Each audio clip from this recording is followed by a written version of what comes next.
Hello, everybody, and welcome to Madden Benz Unfiltered. Tim Benz and Mark Madden with you. Of course, you can listen to Mark Monday through Friday on 1059 The X.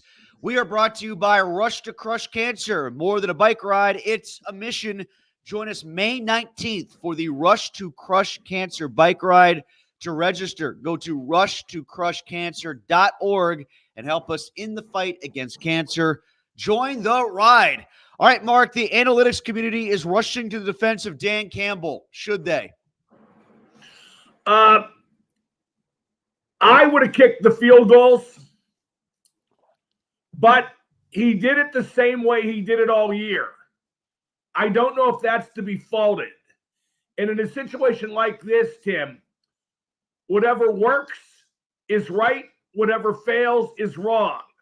Had he made, those fourth downs and gone on to win the game, he'd be hailed as a coaching genius.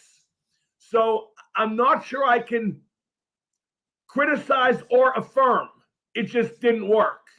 See, where I break with that logic, Mark, is that the analytics community is still making it sound right, even though it didn't work. Generally speaking, I agree with your premise, but the analytics community makes it sound like even though it didn't work, it's always the right answer. And in this case, I don't think it was. There's a difference in my opinion when it comes to score, circumstance, and situation.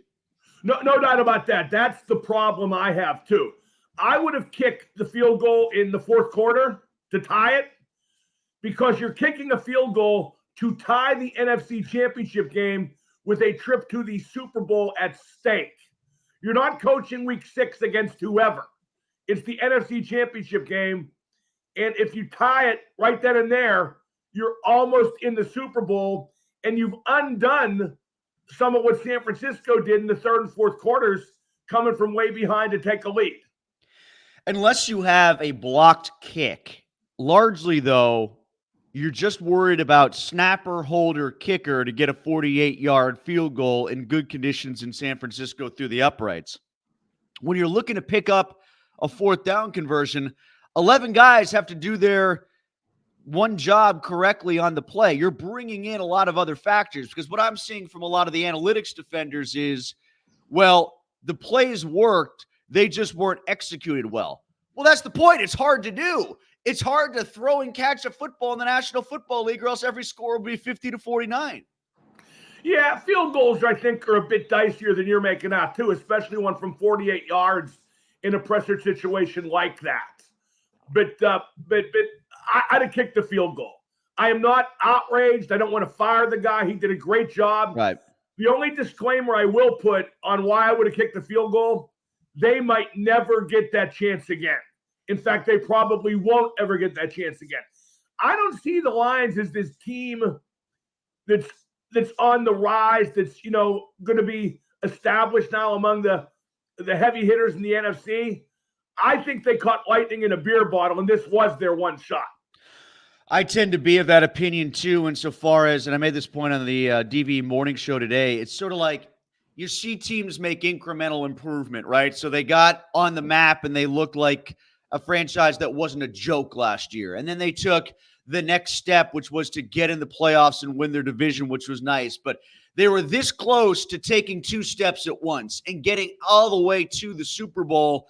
And then to lose it like that, you're threatening to have this great season be all that's remembered unless you do take that one step and erase how this season ended with the bad taste in San Francisco in the championship game. I think the turning point, Tim, was when Journey altered the lyrics to Don't Stop Believin' to go from Detroit to San Francisco. I think Detroit got betrayed by one of their favorite sons, and San Francisco, it's fair to note, that's where Journey's from. That's right. That was quite the discussion when my friends watched the game, too. We're having that back and forth about Detroit, San Francisco, and Journey. So that's a good point. I didn't bring that into the equation. Before Journey performed, Tim, yeah, I said to myself, how are they going to do that? Yeah, right. Exactly. You can't sing a song about born and raised in South Detroit when San Francisco is at home playing against Detroit, but you got to do that song. You can't leave it out. So I guess fair play to Journey. What about the AFC side? Should the Ravens have run more? Particularly, should they have run Lamar Jackson intentionally more? Yeah. I thought they should have run more, period. What, their backs got 6 carries total, something like that? Yeah, and Lamar, I know, had 8 carries, but a bunch of those were scrambles, weren't they? I think that was a matter of John Harbaugh out-coaching himself, and not for the first time either, where he said, we know that they know that we know that they know. And I think Lamar really added to his bad playoff performer reputation, and specifically that he's not an accurate enough passer in games like that, because he wasn't. Yeah, so to that point, Mark, this is also something that's been kicked around a little bit today. This is a two-parter here, but if Jackson failed the way that he did in the AFC Championship game, should he get the same level of heat that Josh Allen did last week, and will the ESPN talking head types turn it up, or will they deflect away from Jackson and put it on Harbaugh? Because I bet that's what happens. And the I like what Goff said this week during an interview. Somebody brought up something Skip Bayless said, and he just cut him off. One answered the question, said, I don't pay attention to anything said on daytime sports TV. And that is the way we should all live, because all them guys have turned into buffoons.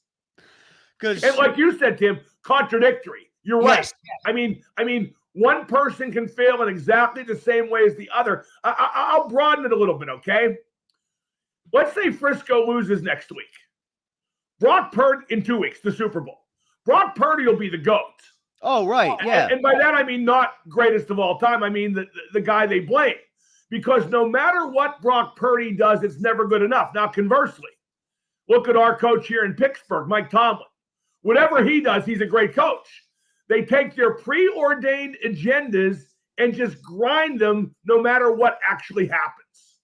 Well, Mark, I was going to go. I thought this is where you're going to go down that path with Purdy, and it's kind of saying the same thing, but it doesn't all have to be negative about a guy failing.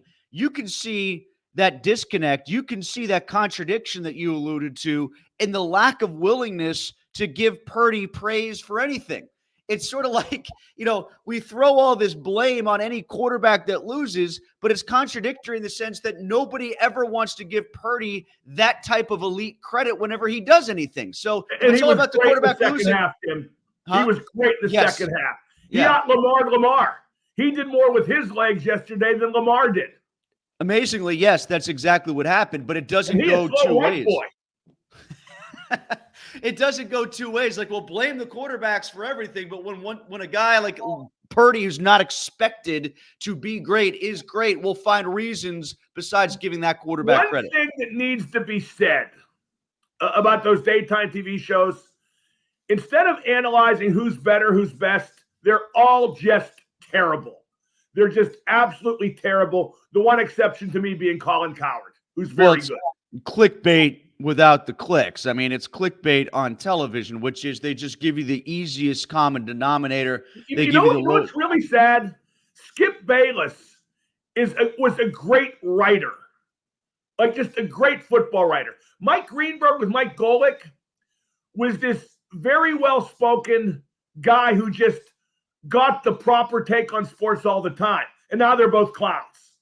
It's just about quarterbacks and coaches because that's the easiest way to reduce everything down to. You know who was a pioneer in that regard was Myron. Myron is one of the all-time great sports writers and turned into a clown in back of a microphone. We never talked about, speaking of Myron and what he used to write, because he used to write for Sports Illustrated a lot, right? Yeah, especially boxing. Brilliant. What do you think about the decline of Sports Illustrated? We never really talked about that. You know what? I don't care. All good things come to an end, and that did. I don't think it's like, we took stars off the flag. I don't think it's like the crumbling of a great American institution. I just think it's a magazine whose time had come and gone, just like the concept of magazines in general. Yeah, and it's not just the writing. Everybody talked about it from a writing aspect, but the illustration to Sports Illustrated, the art, we see that everywhere now. You see the pictures everywhere now. There was something about Sports Illustrated and the artistry of the pictures that existed back when we actually read magazines and didn't just do it online. They did dumb stuff to accelerate their own demise, Tim, like the plus-size swimsuit models on the cover. I mean, come on. Yeah. Nobody wants to see that, okay? No, let me rephrase that. Their readership doesn't want to see that. And then the AI stuff at the end and just the inability to stay current when other media were able to do that. They didn't, and it caught up to them. Nobody can say they didn't see the end coming with Sports Illustrated. Nobody Right. can say it was what it was with great writers like Michael Farber and Rick Riley in his day. It's not like those guys were still there. You could see that this wasn't what it was easily. What can we see coming if Arthur Smith is the Steelers' offensive coordinator? More of the same. And Demise there too? The more I think about it, the more he seems like the logical candidate, at least from a Steeler perspective. He oversaw the Ryan Tannehill era as the coordinator in Tennessee. He pounded the ball with Derrick Henry. He will realize Mike Tomlin's vision, for better or probably for worse. And it goes to show that Tomlin's still in charge, that Tomlin is still autonomous. Yeah, I had a discussion with somebody, former football player, about Mike Tomlin, and he was taking the side of Mike Tomlin being basically impunable. And I came down to, and he was trying to excuse the whole roster construction and coaching staff construction element, and that's what always gets my dander up about this conversation, which is you can't do that for a guy who's as influential as he is. You can't subtract that part of the analysis and say he does great with this coaching staff or with this batch of talent because he's in charge of building. It happens all the time. The Greenberg show is particularly guilty of that. They mention the holes that the Steelers are in, then effusively praise Tomlin for digging his way out, ignoring his part in putting them in the hole. Right. Yeah, exactly. I talked to some old guy at an appearance I did the other night, Marino's in Greensburg, great place. And he was adamant that Tomlin is this great coach, and I'm crazy. And the only thing he kept coming back to, he's never had a losing season. He wins all the time. Well, he doesn't win playoff games. Old guy, never had a losing season, wins all the time.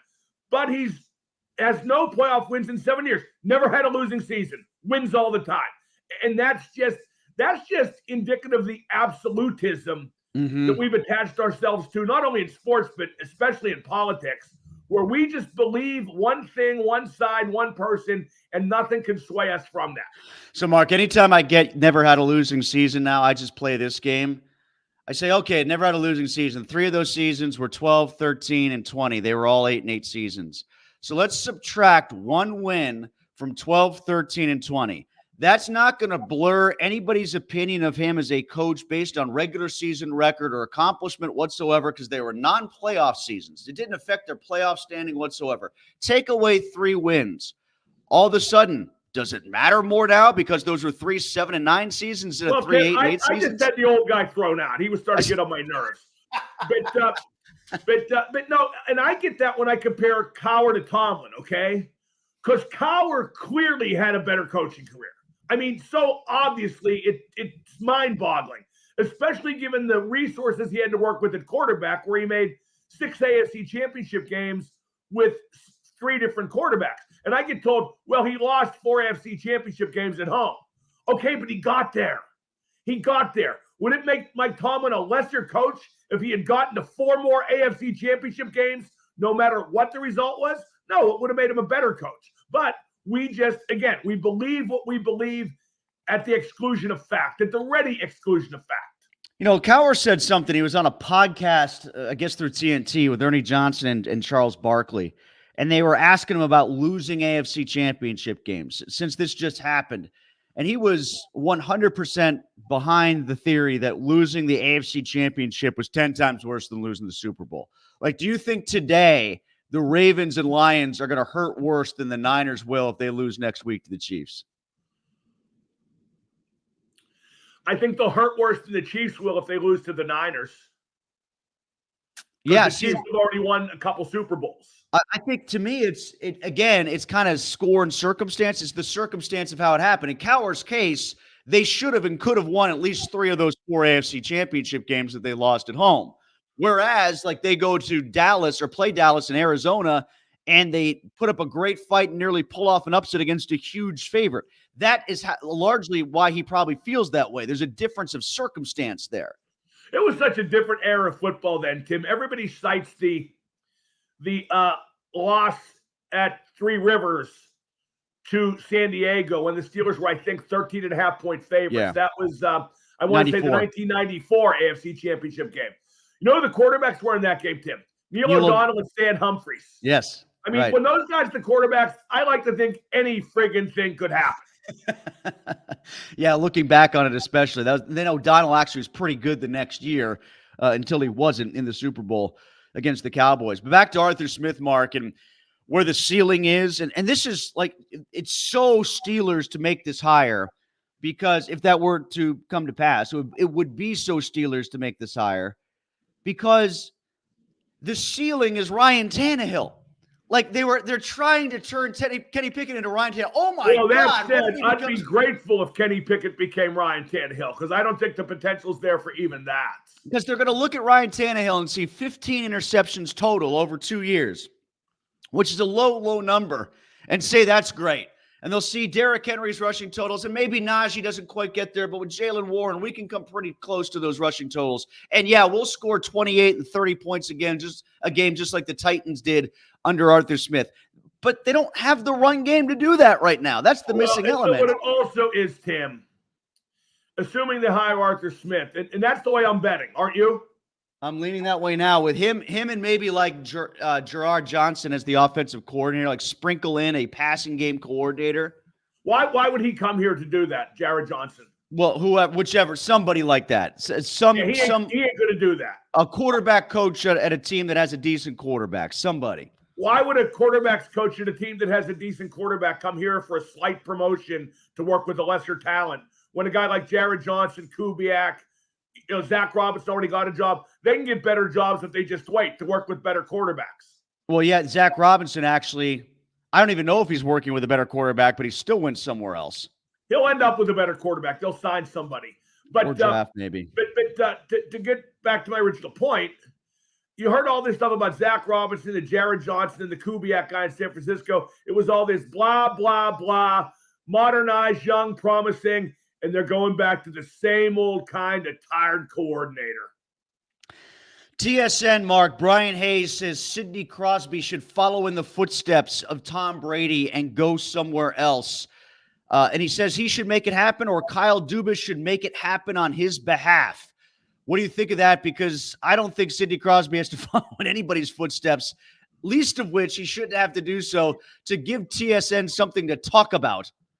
I think it's dumb to discuss what some jamoke in Canada thinks is best for Sidney Crosby. I think Sid should do whatever he wants. If it does ultimately come to leaving Pittsburgh, I'd have no hard feelings. But, to act like he should do it for the sake of hockey and to do what Tom Brady did, that's just, but then again, Tim, that is typical. And hey, you and I are guilty of it sometimes. That's creating a straw man to fill the day. Mm-hmm. And that's a big problem with media now too. There's just so much to fill that we don't make stuff up. We don't fabricate, at least I don't. But just we play the what if game to the exclusion of reality. Well, I would say this about some of the points he made, one of which is, and I agree with you, if he gets to the end of his contract, it's not working here and he wants to go somewhere else, and he's 38 and he's got nothing to feel bad about leaving to go play hockey and chase cups somewhere else, go do it. But if he were to force his way out now because it's not working, I would have a little bit of a problem with that, because this is what Sid wanted. He wanted all these guys to stay. Yeah, and that's why if they keep Malkin and Letang and Sid for next year, which I'm sure they will, none of the three can complain. It's what they all wanted. Okay, and if they didn't look around and see where this team was headed, then they either didn't know hockey or didn't want to see. So shame on them. So yeah, I don't think those three have any complaints. Even if Jake gets traded, because that's a guy who would be being traded because he was going to walk to get more money at his own option. Would Sid have more of an inclination to leave after his contract because Mario doesn't own the team anymore? I don't think that figures in at all, no. I think he long since sees the franchise as his, just like Mario did. How do you see the franchise in terms of a playoff chance right now after they go into this break, getting 3 or 4 at home? 50-50. The conference stinks. I'm writing a column on things I would do differently after the All-Star break, but I don't expect them to be done. Look at how long it took Mike Sullivan to shake up a power play that is currently 31st in the league out of 32. He didn't do it for 44 games. Let's get to some comments here, Mark. Eric says, anyone watching those games and thinks Pickett will ever play quarterback at that level is living in a fantasy land. Kyle Shanahan dipped in Josh McDaniels wouldn't turn that guy into a legit NFL quarterback. I'm not sure Josh McDaniels is the guy you want to cite. I think he only did good with Tom Brady in any context, whether head coach or offensive coordinator. I think Kenny Pickett stinks. And I think that the Steelers are hopeless as long as they're relying on him. I think they'll have trouble getting a legitimate offensive coordinator as long as he's the number one QB. I think we're seeing evidence of that now. I think Arthur Smith's going to take the job because he needs a job. Anybody who can do better is going to, even if they have to wait to do it. Sean brings up kind of a bigger picture conversation about the NFL. Does the NFL want these modern dynasties like the Chiefs? Is it good for the game? It's always good to have a dynasty. It's always good to have a team that you know is good. That brings ratings. That brings eyeballs. That brings attention. And it brings a team that people either root for or root against. It brings an interest all the time. Yeah, the Chiefs are good for football, whether you like them or not. Didn't Taylor Swift drop an MFer on the mic? I didn't hear her say that. It was like picked up. That's very ladylike. How genteel of her. You know, she was in the suite and everybody was calling for more shots of Taylor Swift, more shots of Taylor Swift. I wanted to see more shots of Jim Harbaugh pouting because his brother lost. That's what I wanted to see. We only saw one of those. Tim, the gym teachers have taken over. The Kelseys. It's all Kelsey, Watt, Gronkowski. The gym teachers have taken over. Well, do you agree, though, that the dynasties are good for football, especially in a league that's trying so hard to make everybody 9-8? Put it this way. I enjoyed it as a kid when, if the Steelers weren't playing or for the 4 o'clock game, whatever, you could turn on a Dallas team that was expected to win with Staubach or a Miami team that was threatening undefeated with Greasy. I like that. Maybe that's nostalgia. I recall enjoying that, looking forward to watching those games, especially if a team like that was on Monday night. Jeremy has a similar line of conversation. Are the Chiefs now the ultimate villain? You can say they're the Patriots without the cheating. Yeah. I think the Chiefs are villains not just because they're a dynasty. I think it's because, we first had Patrick Mahomes' brother who was insufferable, but nobody knew who he was. Now we have Taylor Swift, who's insufferable. At least the presentation of her is. And then we have Jason Kelsey, the brother, the idiot brother of the idiot tight end, the twin meatheads. I've never seen a guy who's been eliminated from the playoffs so openly root for another team in the same playoffs. And I know it's his brother, but there's something about it that still comes off as unseemly to me. Well, I think the topic of the Chiefs being the ultimate villain, the Taylor Swift stuff to me is more about how people now, with the gambling tie-ins and the NFL being so conscious of ratings all the time, they just have this opinion that the NFL is doing whatever they can to keep the Chiefs alive. Like the next question up here is penalties. Killed the Ravens, especially the personal fouls. Well, and okay. The Ravens killed the Ravens. Yeah, but the 3 big flags, the Flowers taunting, the Van Noy headbutt, and who did the clothesline on Mahomes? One of the defensive linemen. I don't know. You can't not call those. Yeah, those and you know what? Even nailed on 15-yard flags. Even the non-pass interference call, that ball was never going to get to Isaiah Likely in the end zone. Maybe Likely comes back to break up the play potentially, but the flags didn't beat the Ravens. The Ravens beat the Ravens. This one says, this is from Richard. Took long enough, but Malkin and Carlson finally played their way off of the first power play. Those two on the ice together is a guaranteed disaster. You know what I wrote in my column, which is yet to be published, but I'll give a preview here. Mm-hmm. I said it's easy to pinpoint what Malkin and Carlson do wrong on the power play. Everything. It's hard to believe Carlson last year had 27 power play points out of his 101, and he came here and the power play's appreciably worse. And that's hard to believe, but I can't deny what my eyes are seeing, nor what the stats are saying. Richard brings up another point about Crosby and his follow-up. Crosby is going nowhere unless he truly wants to go elsewhere. Well, that's for sure, but that's also in the contract. I mean, he's got a no-movement clause. So that was part of where I disagree with Brian Hayes' comments, like Dubas has to do something about it. What's Dubas going to do about it unless Sid wants to sign off on it? Yeah, and you know what could keep Sid here through the end of his career for sure?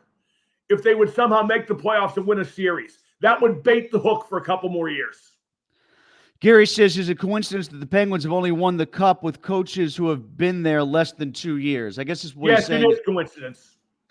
About the message getting stale or whatever, I guess is probably where he's going with that. I mean, like, I'm not denying that when Bylsma replaced Therrien, he had one great qualification for the job, Tim. He wasn't Therrien because Therrien had lost the room. When Sullivan replaced Johnston, that was just replacing the guy who wasn't an NHL coach. But here in Pittsburgh, we tend to think that if B follows A, then A caused B. Okay, you don't just plop in a new coach and it triggers a mechanism where you win. That wasn't coincidence, but wasn't far from it. I skipped over Jeremy's follow-up, and this is about our conversation. Teams were good enough to win the Stanley Cups no matter who coached. Was the new coach a catalyst? Yes. Jeremy's follow-up was, are analytics ruining sports? I don't know if they're ruining sports. They might be ruining decisions like Dan Campbell's. You know, they might be ruining how teams play in 3-on-3 for overtime. I mean, like certain things like that. What's the difference why a decision gets made that fails? If Dan Campbell had done something stupid that wasn't based on analytics, would that ruin the game? I don't think analytics has ruined anything. I think it's changed how coaches coach, how we view sports. But if you say it's ruined sports, then you're looking for sports to be ruined, which, by the way, I am. No, yeah, and you could say it from a different perspective. Before there were analytics, all managers just managed by their gut or managed by the book. There was literally a book, a literal figurative book that was not analytic. It wasn't called analytics, just what managers did. That was the book. Like, was that ruining sports back then? I don't know. Maybe it was always ruined and we're just now figuring it out. Figuring out a way to blame it, yeah. No, figuring out that it's ruined. Before we go, are you over the news about Klopp leaving Liverpool yet? No, I'm not. I'm very sad about that. I hope for the best for the rest of the season, like we talked about on the podcast. 5-2 win over Norwich yesterday in the FA Cup, so that was nice. The crowd at Anfield just exploding for Klopp. It was quite a love fest. And, Tim, the thing with Klopp and the supporters, and for that matter, the players, and me even, it's totally legitimate. There's a lot of times you pretend there's a connection. That connection is absolutely 100% there. And he's going to be tough to replace. And I hope for his legacy and for our memories, we win as much as possible down the stretch here. We're still alive in the hunt for 4 trophies, including the Premier League. Let's see what happens. And I'm all about your idea of the reverse Ted Lasso, having him come here and be the offensive coordinator. To be the coordinator. Let me tell you, he would not be a worse choice than Arthur Smith, for sure. Would you be on board with Hannah Waddingham buying the Steelers from the Rooneys? Because I sure as hell would be. Not just because she's hot either, Tim. All right, that's going to do it for Madden Benz Unfiltered this week. We'll be back next week and, of course, after the Super Bowl in 2 weeks. And we're brought to you by Rush to Crush. More than a bike ride, it's a mission. Join us May 19th for the Rush to Crush Cancer Bike Ride. To register, go to rushtocrushcancer.org and help us in the fight against cancer. Join the fight.